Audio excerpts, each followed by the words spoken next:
ভাবলাম মাটির হাঁড়িতে এক হাঁড়ি পায়েস রান্না করব, তা না করে মাংস বসিয়ে দিলাম। আসসালামু আলাইকুম, কেমন আছেন সবাই? আশা করি ভালো আছেন। আমিও আল্লাহর রহমতে ভালো আছি। প্রতিদিনের মতো আরেকটা লং ভিডিও নিয়ে আসলাম। যারা যারা ভিডিওটা দেখছেন তাদেরকে অসংখ্য ধন্যবাদ। সবাই ফুল ভিডিওটা দেখবেন, হয়তো অনেক ভালো লাগবে। আমি এখানে একটা মাটির হাঁড়ি সুন্দর করে গরম করে নিছি, তারপরে এর ভিতরে তেল দিয়ে গরম মশলা দিয়ে একটু পেঁয়াজ কুচি দিয়ে দিছি, দিয়ে তারপরে আদা রসুন আর হলুদের গুঁড়া, ধনিয়ার গুঁড়া, স্বাদ মতো লবণ, আর একটু মনে হয় জিরা বাটা ছিল, ওইটাও দিয়ে দিছি সঙ্গে। আর এখানে আমি আরেকটা মশলা অ্যাড করব, একটু পরে করব, কেননা আমি এখানে মশলাটা কষিয়ে মাংসগুলো দিয়ে তারপরে ওই মশলাটা আমি পাটায় বেটে নিব অফ ক্যামেরায়। এই জন্য ভাবলাম যে না, আগে বসিয়ে দিই। আর গ্যাস একদমই কম, যখন গ্যাস একদম থাকে না তখন এরকম অল্প জালে কিন্তু মাটির হাঁড়িতে মাংস রান্না কিন্তু অনেক মজা লাগে। যাই হোক, মশলাটা সুন্দর করে কষিয়ে নিয়ে তারপরে যে ম্যারিনেট করা মাংসগুলো সব দিয়ে দিলাম। আর যেহেতু এখানে আমার মাংসটা ম্যারিনেট করা ছিল, তাই আমি কিন্তু হাঁড়িতে কিন্তু ওরকম আহামরি মশলা দিইনি, খেয়াল করছেন হয়তো। সামান্য একটু করে হলুদের গুঁড়া, ধনিয়ার গুঁড়া, স্বাদ মতো লবণ যতটুকু লাগে দিয়ে তারপরে তো ম্যারিনেট করা মাংসটা দিয়ে আমি সুন্দর করে ঢাকনা দিয়ে ঢেকে দিব। এখন ঢেকে তারপরে আমি মশলাটা বাটতে যাব। এই তো দেখেন, মাংস থেকে কিন্তু কি সুন্দর তেল ছেড়ে দিচ্ছে। আর মাটির হাঁড়িতে কিন্তু ওরকম যে তেল লাগে তা কিন্তু না, লাস্টে কিন্তু যখন কষাইতে যাবেন, করতে যাবেন, তখন কিন্তু তেলটা আপনার একদম ছেড়ে দিবে। আর এই তো মশলাটা বেটে নিয়ে আসছি আমি।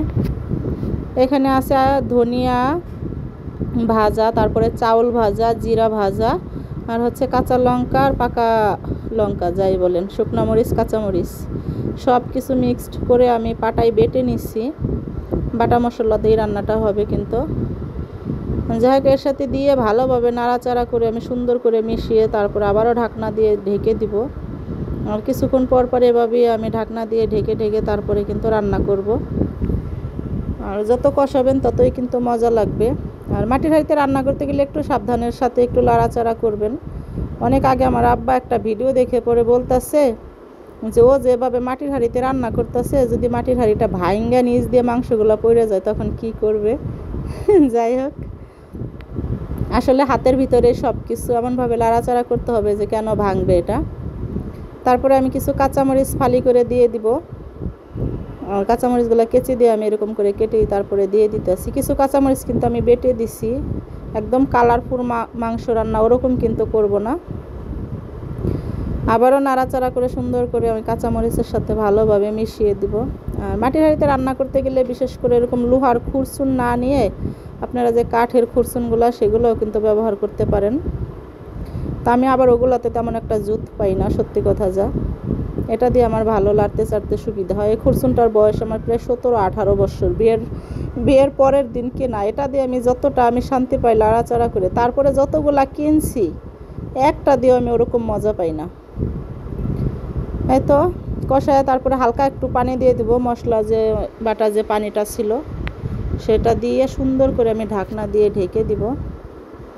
হয়তো যে বলক আসার পরে দেখেন কি সুন্দর টকবক করছে। আর অরিজিনাল সাউন্ডটা আমি কখনোই রাখি না ভিডিওতে। অনেক সময় ভিডিওর মাঝখানে কথা বলি, অনেক সময় যে কথা বলতে হয় ছেলে এসে কথা বলে, এই জন্য অরিজিনাল ভয়েসটা অনেক সময় আমি সাউন্ড অফ করে দেই।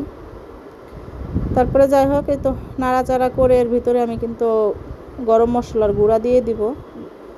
আর যারা আমার ভিডিও দেখেন, যদি ভালো লাগে লাইক কমেন্ট করবেন, খারাপ লাগলে স্কিপ করে চলে যাবেন। আর যারা ইউটিউব থেকে দেখবেন অবশ্যই কিন্তু চ্যানেলটা সাবস্ক্রাইব করে রাখবেন। আর একটা ম্যাগি মশলাও দিয়ে দিলাম, এটাই কিন্তু স্বাদ আরও দ্বিগুণ করে দিবে।